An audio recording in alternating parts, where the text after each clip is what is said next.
이번 시간에는 우리 한국전략문제연구소 임철균 연구원님께서 강의를 해주시겠습니다. 큰 박수로 맞이해 주시기 바랍니다.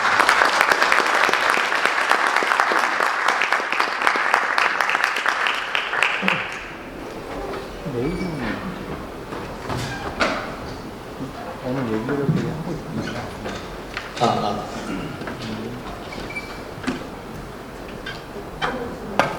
네. 점심 식사 맛있게 하셨습니까? 네. 이 점심 식사 직후에 강연이 가장 지루하고 졸리고 그런 법인데 재밌고 유익한 강의가 되었으면 하는 바람을 가지고 시작을 해보도록 하겠습니다.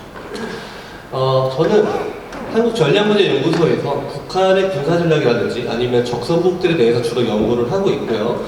쌤 2025의 발제를 맡게 돼서 무한한 영광으로 생각하고 있습니다. 제가 오늘 발표를 드릴 내용은 제목에서 보시는 것처럼 남북한 창급부대 전투력을 한번 비교해 볼까 합니다. 그럼 바로 시작을 하기에 앞서서 지금 제가 말씀드린 내용은 여기 지금 전투복을 입고 오신 분들이 상당히 많은데 여러분들께서 다루시는 비문 내용과는 차이점이 있을 수 있다. 왜냐? 공개 정보를 기반으로 분석을 했기 때문에 그럴 수 있다라는 점을 미리 말씀을 드리겠습니다. 순서는 서론에서부터 결론까지 이어지도록 하겠습니다. 2020년에 우리 한국육군은 보병분대의 전시 편제를 8명으로 수정을 했습니다. 당시에 어떤 군 관계자께서는 분대 수가 작아져도 무기와 장비가 좋아졌으니 충분하다. 8명으로 그렇게 주장을 했죠. 국방부의 어떤 관계자분께서는 상급부대의 상급부대의 활약 지원을 받는 분대가 유사시에 남북한의 보병 분대끼리 1대1로 싸우는 일은 없을 것이다 라고 거의 단정적으로 언론에 인터뷰를 하셨습니다. 현실은 어떻습니까? 러우 전쟁에서는 분대 단위 전투가 굉장히 활발하게 빈번하게 진행이 되고 있죠. 왜냐? 드론이 활성화되면서 부대들끼리의 소부대 단위의 분산화 그리고 결정적 지점에서의 집중을 통한 치명성이 확대되고 있기 때문입니다. 이른바 분산 치명성이죠. 여기 계신 분들께서 모두 잘 아실 겁니다. 앞서 오전 강의에서 나왔던 내용 중에 스트래티지 프로포라는 내용이 있었습니다. 전략적 성명이라는 내용이 있죠. 그 내용은 1990년대 미 해병대 장군이었던 찰스 크쿨락이라는 사람이 만든 내용입니다. 한 명의 개별 전투 단위가 전략적 제대에까지 영향을 미칠 수 있다는 내용이 되겠죠. 이미 오래전부터 관행적으로 내려왔던 현대전의 양상 중 하나입니다. 잠시 좌측 사진을 보시겠습니다. 누굴까요? 북한군입니다. 쿠르스크에 파병되기 전에 북한군 경보병 여단들이 훈련을 하고 있는 장면입니다. 뭘 착용하고 있죠? 마일즈 장비를 착용하고 있습니다. 아마 여기 지금 화면이 조금 깨져 보여서 잘 안 보이실 텐데 마일즈 장비를 착용하고 있습니다. 우측 사진은 너무도 유명한 우리 군의 KCTC 훈련 모습입니다. 그렇죠. 자, 우리 군과 북한군 누가 더 전투력이 우세할까요? 질문을 잠깐 바꿔보도록 하겠습니다. 우리만 과학전을 수행하고 있을까요? 한국군은 과학화 전투 훈련 마스터입니까? 이 질문을 가지고 본 연구의 목적인 둘 중에 누가 더 전투력이 우세할까에 대해서 알아보도록 하겠습니다.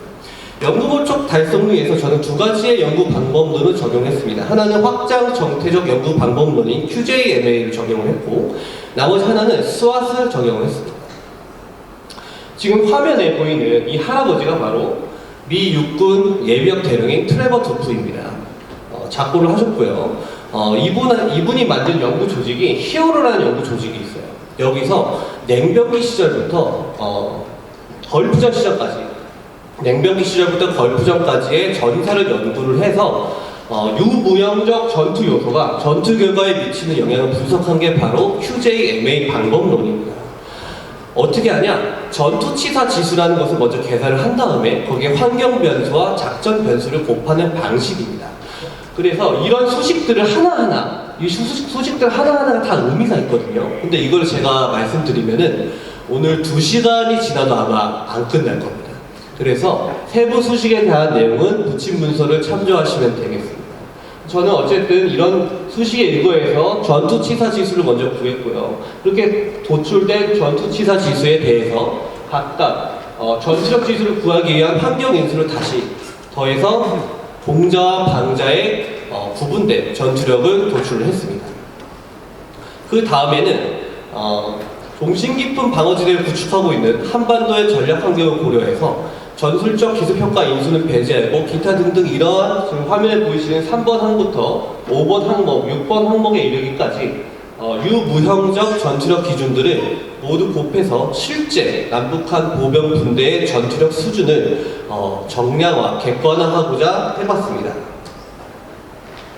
수학 분석은 여러분들께서 잘 아시다시피 강점, 약점, 기회, 위협을 도출을 해서 각각을 가지고 SO 전술, W 전술, ST 전술, WT 전술을 도출해서 이 4개 유형의 전술 가능성을 도출함으로써 남북한 보병 군대가 적용할 수 있는 전술적 유형을 도출하고자 했습니다. 자, 북한군부터 말씀드리겠습니다. 북한군의 보병군대 편제는 보신 바와 같이 1번 부대장에서부터 12번 부분대장에 이르기까지 12명으로 구성이 되어 있고요. 주요 화기는 AK-74, 즉 88식 소총이죠. 이 88식 보총부터 7호 발사관, 대대기관총, 저격보총, 유탄 발사기 등으로 구분이 되어 있습니다. 좌측의 이 사진은 2군단으로 추정이 되는데 2024년 상반기에 우리 한국군 GP를 공격하는 내용을 연습하고 있는 모습입니다. 이런 북한군 보병군대 편제는 주타격 부대의 경우에 따라서 열 압력탄을 받아서 운영하기도 합니다. 이 열 압력탄의 경우 열병식에서 지속적으로 관찰이 되고 있습니다. 우리가 이 열병식을 주목해서 봐야 되는데 우리는 항상 최악의 경우를 가정해서 모든 것을 준비해야 되지 않습니까? 그런 측면에서 봤을 때 2017년부터 현재까지 북한은 계속 지속적으로 복합소총을 공개를 하고 있습니다. 이 복합소총의 경우 중간중간 유형이 달라지기도 하는데 어찌됐건 본인들은 복합소총을 전력하고 있다는 걸 강조하는 것으로 보여집니다. 물론 우리 한국군도 K-11 복합소총을 전력화했다가 폐기했던 전례가 있죠. 그것은 20mm 유탄의 공중폭발 전자기의 신관 입력값이 기술적 난제가 있기 때문이었습니다. 그러나 그것을 착발 신관으로 바꿔서 단순 폭발 목적으로 변경을 한다면 충분히 전력화할 가능성이 있습니다. 그럴 경우에 편제표는 보신 바와 같습니다. 왜 부분대장에 넣어놨냐? 통상 북한군은 주요 장비를 간부들이 다루기 때문입니다. 자, 북한군은 공격을 전투의 기본 형태로 규정을 하고 있습니다. 오직 결정적 공격으로만이 적의 유생 역량과 무기, 전투기술 기제를 완전히 소멸시키고 전쟁에도 궁극적 승리를 달성할 수 있다고 하고 있죠. 그 전투 규정에는 원칙으로서 철저히 포초할 것을 강조를 하고 있습니다. 주요 타격 대상을 옳게 선정을 해서 여기서 우리가 알고 있는 것들과 다른 부분, 포종심 정찰 및 타격조 처음 들어본 용어입니다. 왜? 한국군이 알고 있는 북한군 전술에는 포종심 정찰대로 되어 있습니다. 어디서 운영하냐? 사단급 제대에서 일개 소대를 운영한다고 되어 있습니다. 여단에서 운영했네요. 조단위로. 보장소대는 우리는 인지하지도 못하고 있는 개념입니다. 그런 것들이 조직이 돼서 운영이 되고 있다는 것입니다. 2일차부터 작게 시민 및 투입전 훈련이 진행되고 3일차부터는 습격조가 전선으로 이동하기 시작합니다. 4일차에는 다시 2개의 습격조가 또다시 진출을 실시를 하고 60mm 박격포의 화력 타격이 저녁에 실시가 됩니다. 왜 저녁에 쏠까요? 아침에 쏴도 되고 낮에 쏴도 되는데 적들의 휴식을 방해하고 우리 침투조들이 기동할 수 있는 기동 공간을 확보하기 위해서 적들의 주의를 끌기 위해서 저는 저녁에 쏘고 있다고 분석을 하고 있습니다. 5일차에는 침투한 일부 역량들이 대상물 타격을 실시를 하고요.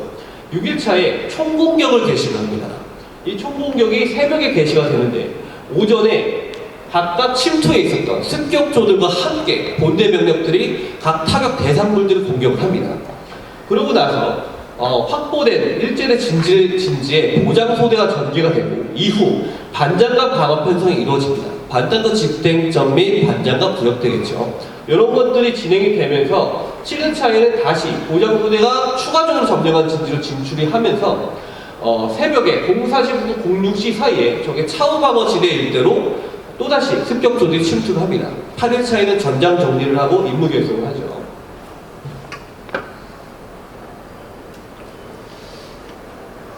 좌측에 지금 틀어져 있는 영상은 우크라이나군이 촬영해서 식별한 북한군에 대한 영상을 전부 모아놓은 것이니까 그냥 참조만 하시면 되겠습니다. 즉, 파병 북한군의 소부대 운용은 한국군이 인지하고 있는 소부대 운용과는 다릅니다. 저들이 경보병 여단이라는 것을 감안하더라도 분명히 일반 보병들이 수행하는 보병 공격전을 수행하고 있거든요. 그렇다는 것은 북한군 전술이 변화했거나 아니면 북한군 전술을 우리가 잘못 알고 있을 가능성이 있다는 것입니다. 습격조 4개 소대 12개 분대가 일제대와 이지를 구분해서 침투를 합니다. 그렇다는 즉 우리가 전시에 맞닥뜨리게 될 분대급 단위의 습격조들이 우리의 예상보다 훨씬 많을 수 있다는 겁니다. 4단급에서 운영해야 될 포종집 정찰대가 여단급에서도 운영이 됩니다. 그리고 제가 정보사령부에 확인해 봤을 때 분명히 북한군은 여단 편제가 없다라고 했었습니다. 그런데 여단 편제로 기동을 하네요. 그렇다는 것은 우리의 지금 대북 정찰에 대한 것들을 다시 한번 돌아봐야 되지 않는가. 보장소대라는 개념은 있지도 않습니다. 이 보장소대가 무엇인지에 대한 교리적 연구도 필요한 시점입니다. 나머지 내용들은 말씀을 드렸기 때문에 넘어가고 흥미로운 점은 바로 전자전과 무인기의 적극적 운영이 강조되고 있다는 것입니다. 자, 북한군 방어로 넘어가서 북한군은 방어의 원칙으로 완강성, 적극성, 경고성을 꼽고 있습니다. 이러한 방어 형태에 의거해서 북한군이 방어를 할 때 북한군의 보병 분대는 아래쪽 그림에서 보이시는 것처럼 150m 정면에 한 명이 한 각각의 개인으로 점령해서 15m 간격으로 진지를 점령한다고 우리 군의 교리에는 나와 있습니다. 그러나 좌측의 사진은 우크라이나 쿠르스크 지역에서 식별된 북한군의 방어 진지를 분석한 상황입니다. 호안에 2명씩 있죠. 북한군의 평균 신장인 165cm를 기준으로 분석을 해봤을 때 8.25m 간격으로 약 20m가 넘는 26.4m 정도 간격으로 1개 분대가 점령을 하고 있습니다. 즉 150m라는 특정된 수치가 아니라 지형적 여건에 맞춰서 방어 편성을 하고 있다는 것입니다. 생각보다 유연성이 있다라고 보면 될 것 같습니다. 자, 방어 전형 전투 간에 보병분대는 단도하게 사격조나 땅 사냥꾼조, 습격조 등 다양한 소부대 임무를 하죠. 그리고 중대의 일부로서 직접 경계 임무를 할 수 있습니다. 또한 보병분대는 저격수를 적극적으로 운영합니다.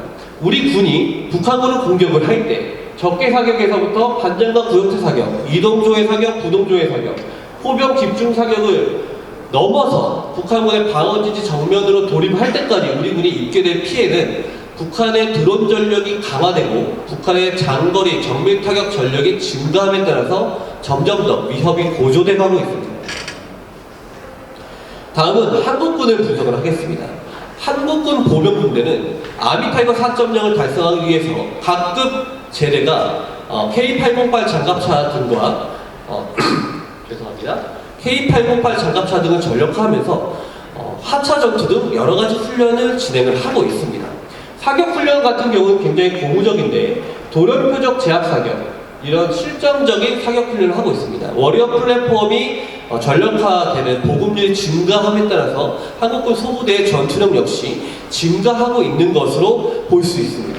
그러나 이렇게 발전하고 있는 장비와는 대조적으로 교리적 개선은 상당히 더딘 것으로 보여집니다. 잠시 좌측 상단의 사진을 보시겠습니다. K808 장갑차를 타고 있는 모 부대가 도하 작전을 실시하고 있습니다. 단차장이 멋지게 K6 기관총을 잡고 상체를 드러낸 상태에서 지휘를 하고 있죠. 아까도 말씀드렸지만 북한군은 저격수를 운영합니다. 너무 저격받기 딱 좋지 않을까요? APC 장갑차는 이동하는 보병을 보호하기 위해서 만들어진 차량입니다. 왜 병력들은 사중 경계를 장갑차 밖으로 몸을 드러낸 상태에서 하고 있을까요? 그리고 이렇게 경계를 하고 있는 병력들 중에 단 한 명도 대공 경계를 하고 있는 인원이 없습니다. 두 번째 사진을 보시겠습니다. 여기 노란색 원 안에 있는 것이 다족 보행 로봇입니다.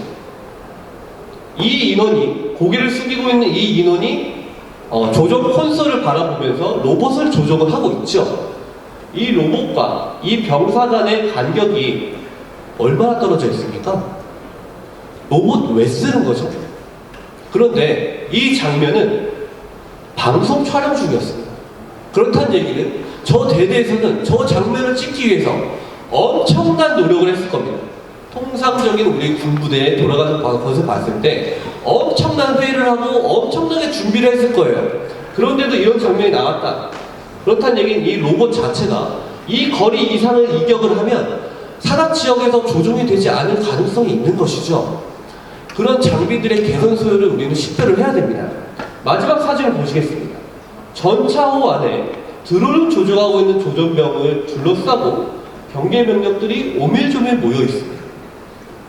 제가 북한군이라면 FPV 자폭 드론 한 대 또는 종다리 드론에 60mm 박격포탄을 매달아서 딱 한 발 떨어뜨리면 딱 좋을 것 같아요. 한 발이면 경멸 가능하겠죠. 왜? 비트 안에 조종수가 몸을 숨기고 있지 않고 이렇게 훤히 드러나 있는 곳에서 하고 있는데 그 누구도 지적을 하지 않고 있었을까요? 이 모습들 전부가 지금 우리 군이 훈련하고 있을 때 적 드론에 의한 비행대 타격과 적의 전자전 상황을 제대로 고려하지 않고 있다는 정황적 증거가 될 수 있습니다. 이런 유무인 복합체계를 운영하는 장병들 개개인의 역량은 탁월합니다. 야전 부대에 확인해 봤을 때는 정말 드론 조종도 잘하고 로봇 조종도 잘한다고 해요. 그런데 교리 개선이 되고 있지 않고 있습니다. 특히나 이 K808 장갑차 전면 장갑 14.5mm, 측면 장갑 7.62mm를 방어할 수 있습니다. 북한군의 보병 분대마다 가지고 있는 7호 발사관은 기본탄이 260mm를 관통을 합니다. 그런데 폭발 반응 장갑도 없고 커프 케이지도 없고 복합 장갑을 증가 장갑으로 달아놓지도 않았습니다. 깨끗하죠? 왜? 군수 규정이 개정되어 있지 않으니까. 야전에서 저 장갑차를 어떻게 개량해 볼 수가 없습니다. 개량하면 본인들이 징계를 받습니다.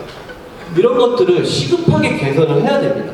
저의 시선에서는 이 장갑차 안에 방어력을 증강시키지 않는 이 장갑차 안에 적의 저격수들이 들끓고 있는데 RCWS를 달아주지 않아서 단차장이 몸을 드러낼 수밖에 없는 저 차량은 제가 볼 때는 직무유기입니다. 이런 부분들을 현역에 계신 분들께서 끊임없이 문제 제기를 해주셔야 됩니다.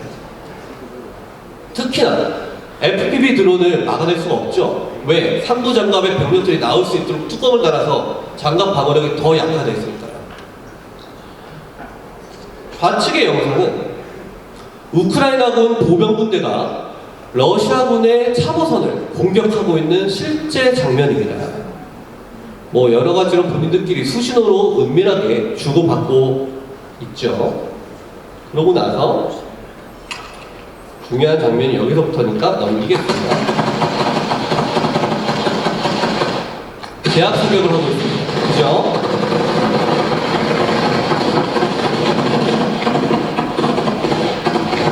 분대장조가 좌측에 보시면 분대장조가 전진을 하고 있습니다. 군분대장조는 의심되는 모든 의심 지역에 화력수색과 제압 사격을 하고 있습니다.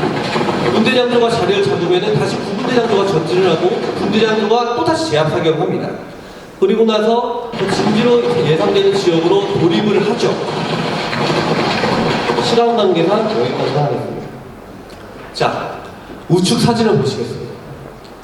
어쩔 수 없이 부대 명칭은 출처를 밝혀야 돼서 어쩔 수 없이 명시를 했는데 맨 앞에 잘 안 보이시겠지만 요 인원이 1000명입니다.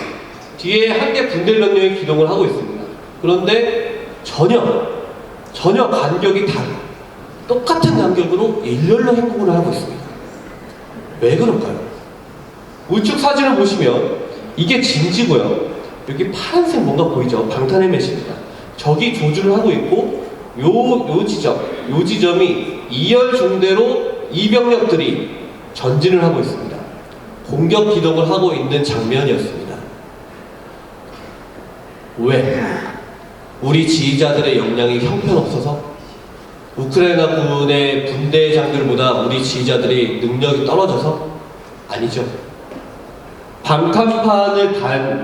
방탄판을 넣고 실제 전투 화정하에 훈련을 하겠다고 9.1kg이나 나가는 방탄판을 집어넣은 방탄복을 입고 소총을 들고 단독부장을 메고 산에서 뛸 수 있는 분 여기 몇 분이나 계실까요? 특전사분들 제외하고.